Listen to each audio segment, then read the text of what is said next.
Okay, Formula 44. Today let's talk about law of karma. First of all, Formula 44 means we are implementing the four elements of food habits. All of us should remember we should consume one fistful of nuts, two helpings of fruits, three glasses of warm water early in the morning when we get up, and four helpings of food which is rich in grains, vegetables, leaves, pulses, lentils, cereals, the organic, fresh, healthy food. And the four elements of exercise: 1 hour of meditation, 2 rounds of walk, 3 rounds of breathing techniques, and 4 rounds of Surya Namaskar, which is sun salutation. Now, when I say 4 rounds of sun salutation, I do a minimum of 12. That means 4 into 3 every day. So you can select 4 into 4 or 4 into 2, depending on your stamina and your practice. So today, let's learn about the karma. This is a word every child, at least in India, I know, gets exposed to. And he hears a verse from Bhagavad Gita: Karmanya vadikaraste ma phaleshu kadachana ma karma phal heturbhu mate sango astva karmani. A very popular verse, and everyone talks about it. But let's understand, do we understand it completely? Here Sri Krishna, the personification of divinity. Hindus believe that Sri Krishna is God,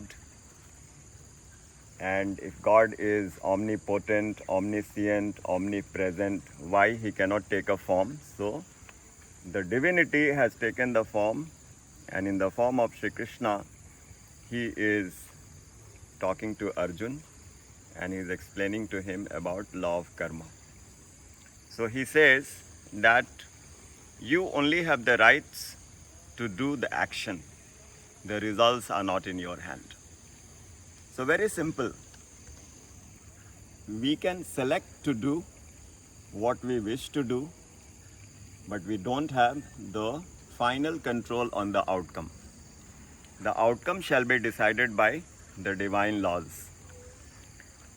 But the divine laws are not whimsical. There is a logic about the outcome. So the outcome is based on our past karma. The past karma constitutes our destiny, which is also called bhagya, prarabdha, kismat, different names. So there is a biblical phrase, as you sow, so you reap. And in every religion there is this concept that your actions will result in reactions. That is why we have to be very cautious when we enact our actions. Now, what is action? Is it like the physical movement? You offered tea and biscuits to someone. You invited someone home and you offered tea and biscuits. So this offering of tea and biscuits, is it karma? This is only the physical part of the karma.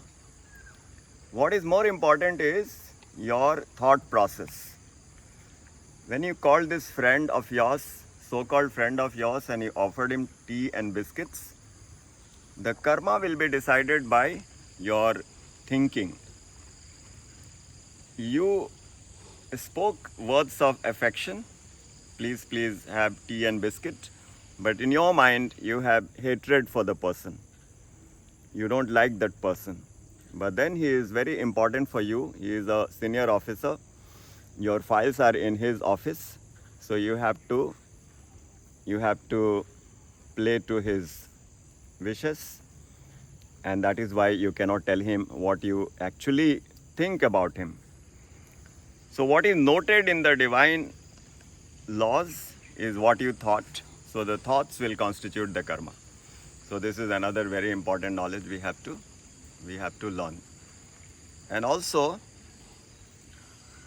whatever we think, it is noted and the outcome cannot be avoided. So I remember a very beautiful story about it. There was a king and he called 3 of his ministers and he gave them each a bag, a gunny sack, and asked them to go and fill it up with the best fruits which the king liked to have. So one minister went and brought the best fruits, means he was very cautious in selecting the fruits. He selected the best. He was meticulous in picking up the fruits. The second minister was not as organized and meticulous and obedient. He was like 50-50. He packed some good fruits and other fruits he picked up were not so good. And the third minister was absolutely lazy and he was not amused by this demand of the king that you go and bring the fruits. So he was casual and he just filled up normal fruits. Some good fruits he put on the top, but the majority of the fruits that he picked up were no good. So they all tied up their gunny sacks and they returned. So when they come back, the king doesn't open the sacks. He tells them, you will go into this room, you will go into your room, and the third person, you go into your room. And for a few days, you will not be supplied any food from outside. You have to survive on the fruits that you have brought. So this is exactly the law of karma. We decide our fate, our future, depending on how good we are in performing our actions within our potential, within our abilities, etc. So, karmanye vadikaraste ma phaleshu kadachan ma karma phaleturvu mate sango astvo karmani. So first point, we have the rights to perform our actions, but we cannot dictate the outcome. And the second point is it right to say that whatever happens, happens because of the will of God, because of the will of nature? Because there are phrases which clearly says, not a single leaf moves without the will of God. So this statement is true in one sense, but not true in another sense. For example, we have the eyes. So with the eyes, we decide to see whatever we see. So who is supplying the power into the eyes? The power of the eyes comes from the power of the senses, which is energized by the presence of the soul in the body. So it is very right to say that the power of the seeing, the vision, comes from God. So it is right to say you cannot move a leaf without the power, without the will of God. But what you decide to see with your eyes is completely your choice. So this is how we have to understand that the choice is ours, the power is provided by the Lord. And the third very beautiful example that comes to my mind is about the example which was narrated by an Indian philosopher. So he says, like you have the game of bridge. So you distribute 13 cards to each of the 4 participants, 4 players. And the cards which are distributed are random. It is not predetermined.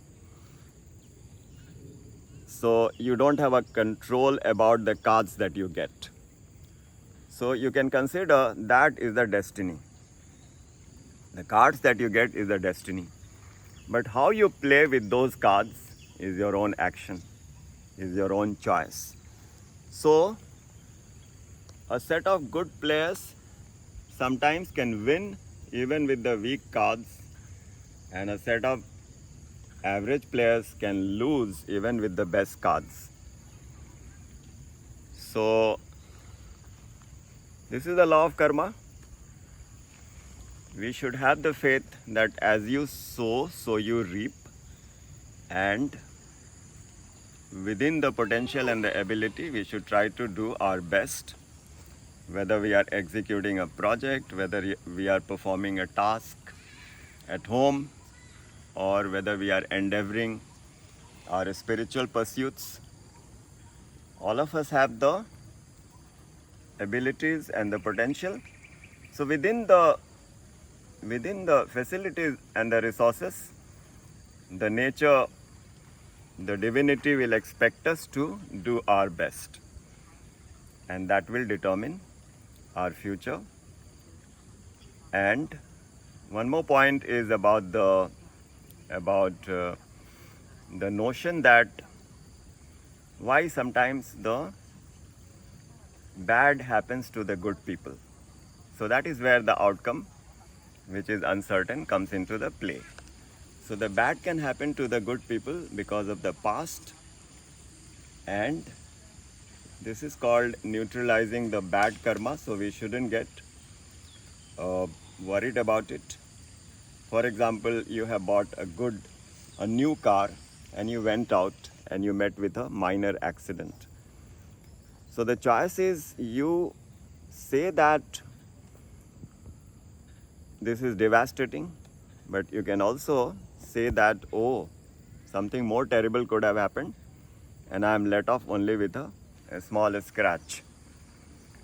So always we have to believe that the outcome is very much as per the justice system of the nature of the divinity.